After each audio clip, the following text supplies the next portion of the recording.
Sometimes it goes in your documents. Otherwise, put it in your elements folder, the one you made yesterday. Wow, great idea. Put it in your elements folder. Right there. How handy was that? Boom. Oh yeah. All that stuff. And you know right where it is.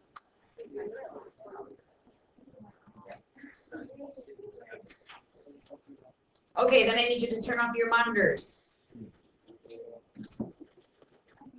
and open your notebooks.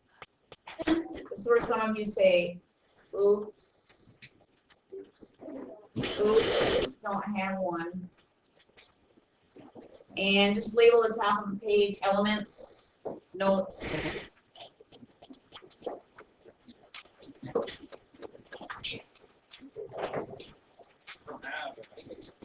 And get a paper from somebody. Huh?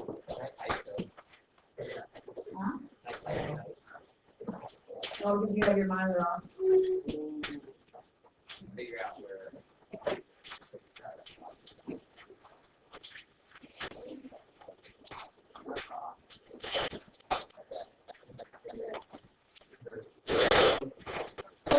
There's not going to be a lot of notes, just enough to get you through the assignment.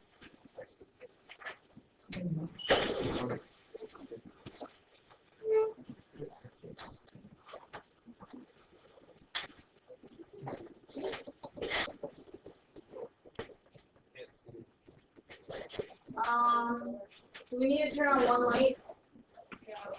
Okay, turn on the one light that's furthest over to my side of the room. No. The other one. There.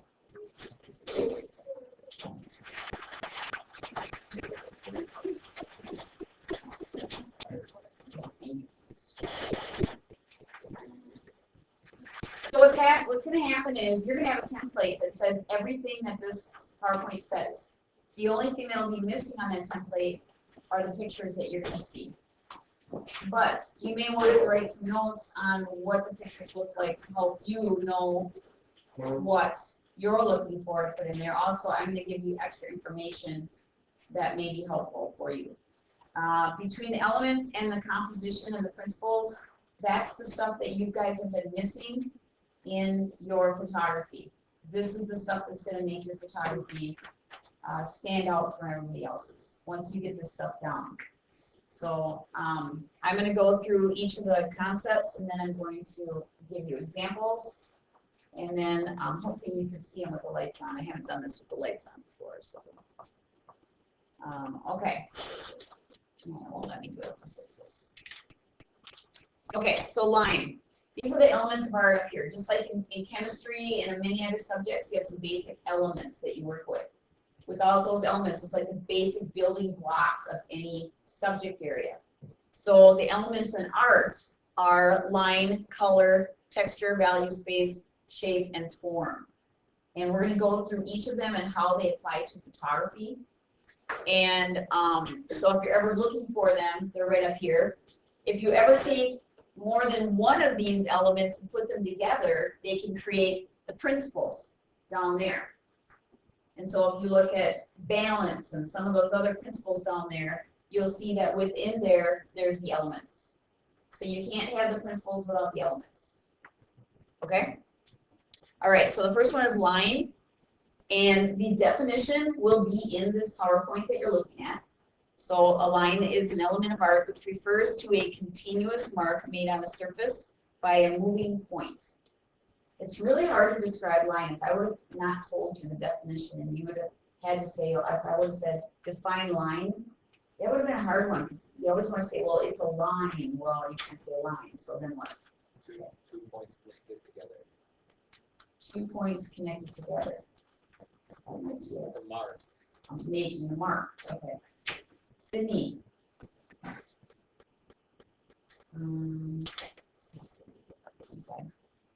Okay. So there's different types of line, and that's what we're going to talk about next. But this is definitely two photographs where line is the main emphasis. Okay. There's two types of line.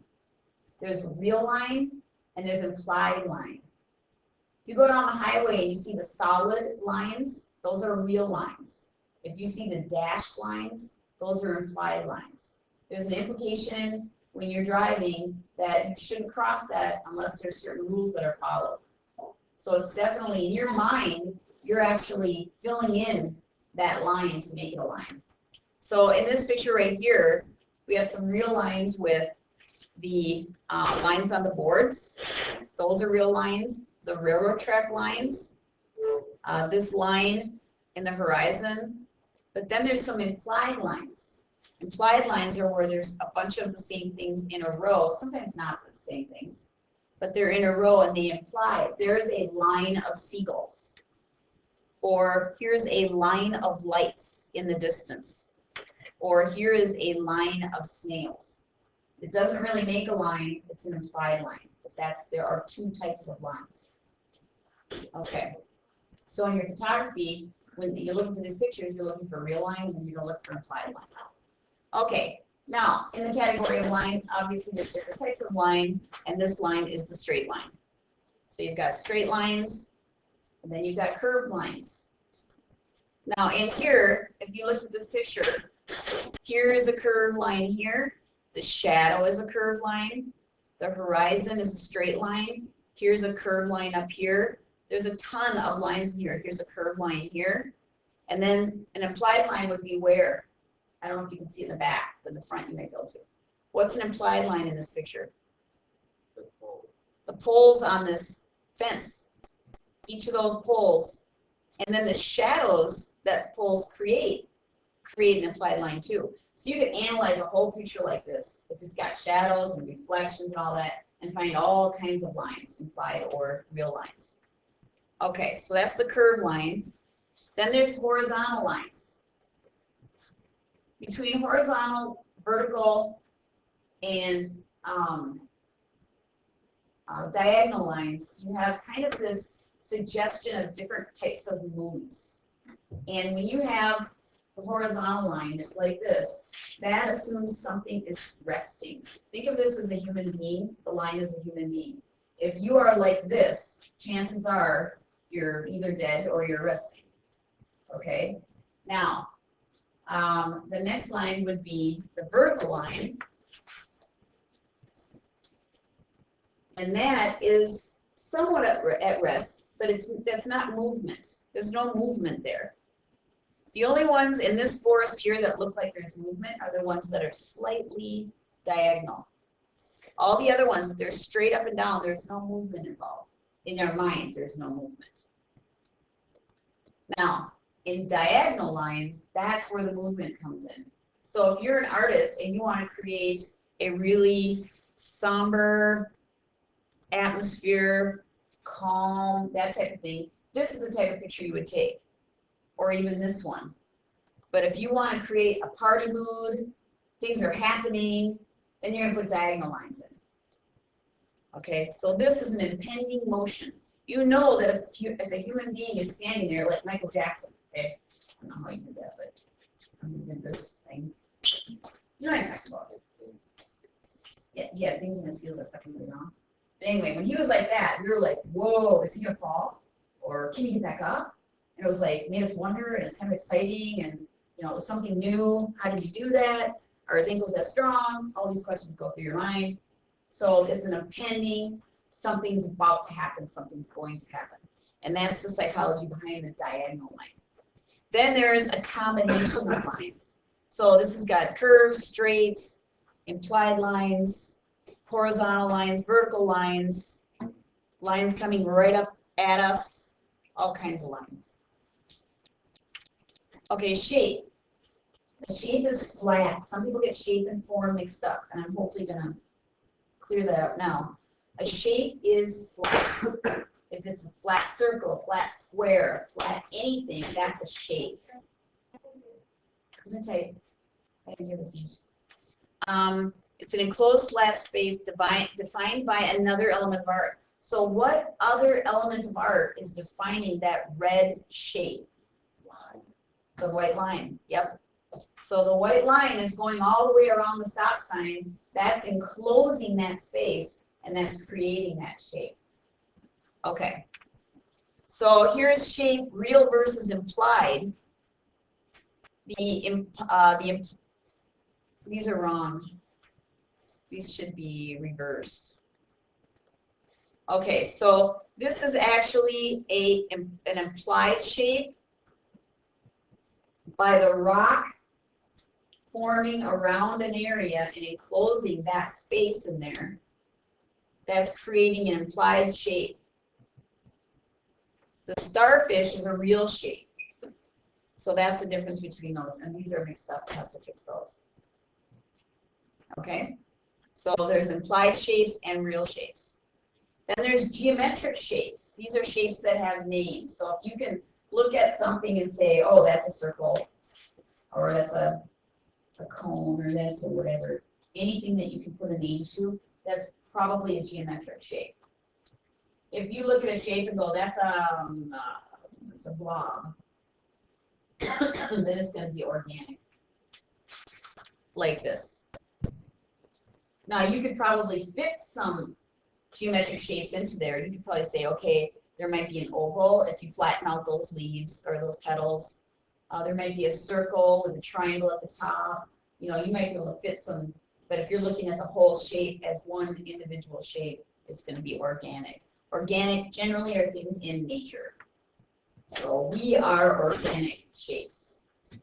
Anything that's grown out of the ground is an organic shape. Okay, form. An element of art that is 3D and encloses volume. So whatever it is, instead of the flat stop sign, now we're like blowing it up, so to speak, and making a form out of it. And that's where you're going to get different things like cones and spheres, cubes, instead of triangles, circles, and squares. So there's that volume that's been added. It's not flat anymore. Here's some geometric forms.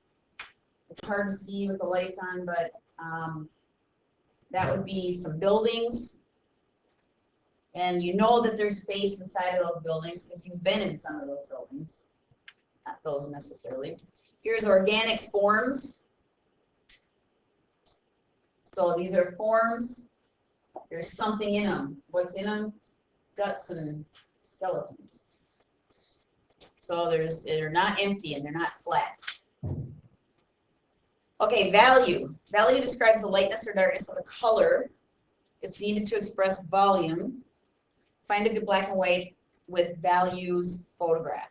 So all you have to do is find a good photograph with blacks and whites and grays so that something looks like it's got a form to it. That it's not flat. You can have a color picture that has value to it. If you took out the color, you still have the value. You still have the blacks and the whites if you take out the color. Just like on your camera phones, you have a picture you took, it was in color, you say, take the color out. It still looks like it's got form and value to it, and thickness, and you know, it looks real. It's just that you took the color out. Okay. Dark and low-key value. This got moved. It says value. So can you turn off the lights just for a second for this one, because this is hard to see. Okay, so a low-key picture is a picture that has generally darker objects, but not necessarily, but a very dark background and just a very little bit of light. Just enough to let us know what's there. So this is a hand like this, outstretched, and there's a little bit of a light coming from above, and it's lighting up just enough so that we can see that it's a hand. This is somebody peeking through some blinds, so you see the stripes there, but it's enough light that you see, and you also see there's an emotion there. This person looks very afraid because their hands are up over their mouth, their eyeballs are popping out. And then here's a cat. They might have put a flashlight or something below the cat to the right. And then look at that interesting shadow that you have and the bright side over there. That makes for a much more interesting picture of your cat than your cat sitting on the floor at the same picture you've been taking for 10 years. All right, this is high key. And high key is when you have a very bright background. You usually have white or almost white objects. You can have a high key with darker objects. but there's got to be a lot of bright objects in a high key. So you're going to find a high key. Back in the old days, you used to have to take all these pictures yourself and get them in here, but that took way too long. It took like a week of time that we could be using for other stuff, so we're doing it this way for the internet. Texture refers to the surface quality or the feel of an object. There's two different kinds of texture. There's implied texture and there is actual texture. And if you took my Viscom class, you know what those are. Actual texture is what you actually feel if you touch that object. And implied texture is what it looks like it might feel. So for instance, if I touch the screen right now and I feel that, it's going to feel smooth and flat. Whereas in real life, it would be very rough. So what you need to do is you need to tell us what would that feel like if you touched it.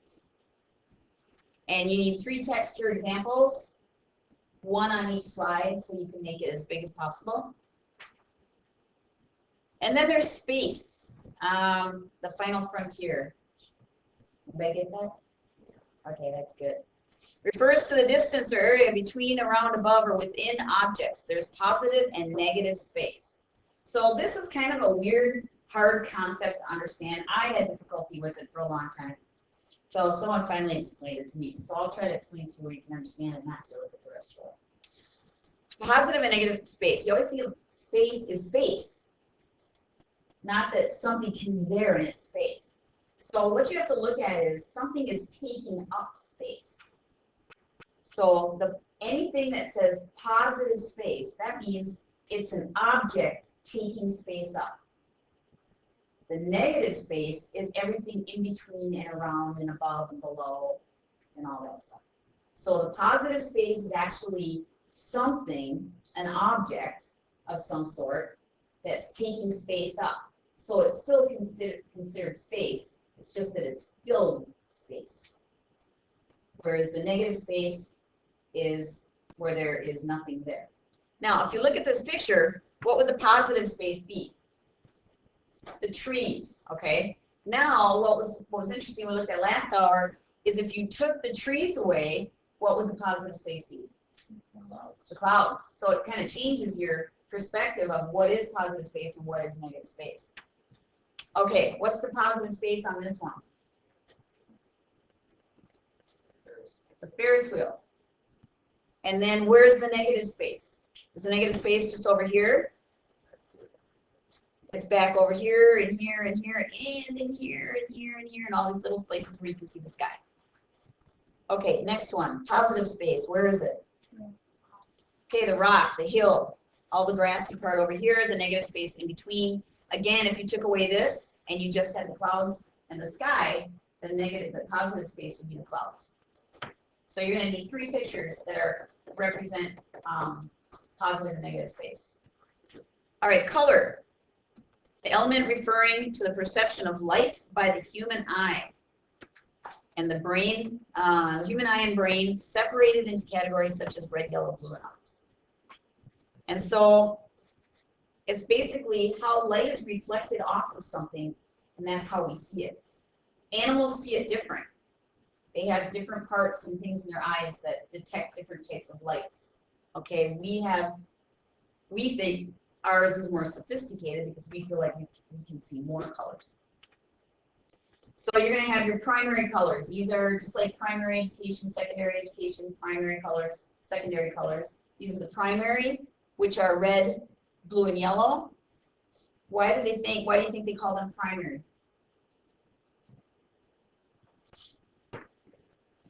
Because what? You can make up any color with these 3. Okay, you can make up any colors with just having these 3. What's another reason they call them primary? They have what? They probably see it, like, catch your eye. They catch your eye more, they're brighter. Red is definitely one of those colors for sure. How about one more? Try one more. How do you make blue? Can't. How do you make red? How do you make yellow? Can't. You can't make these colors. These make all the other colors, but you can't make these colors. So don't you wonder how to make them?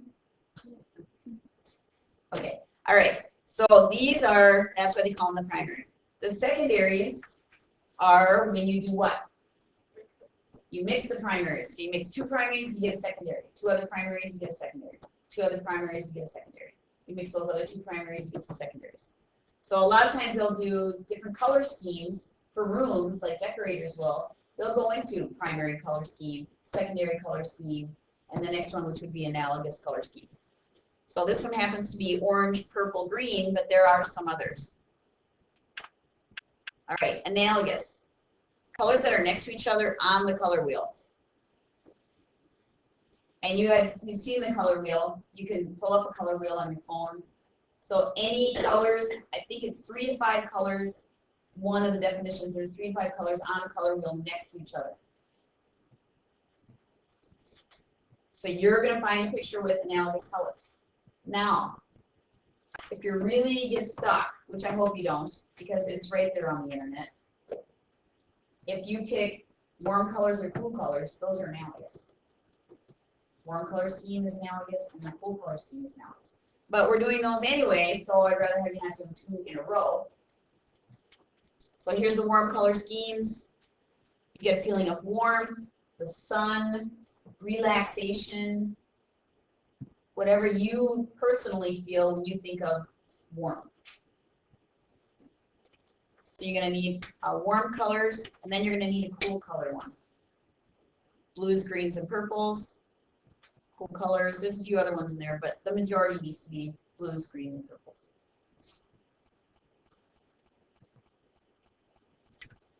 Okay, so right in the class jump, all I did was show you this sample elements PowerPoint. You're going to take this one that you already saved to your U drive, open it up, and all you're going to do is fill in the blanks.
Sounds like a combination of loud songs.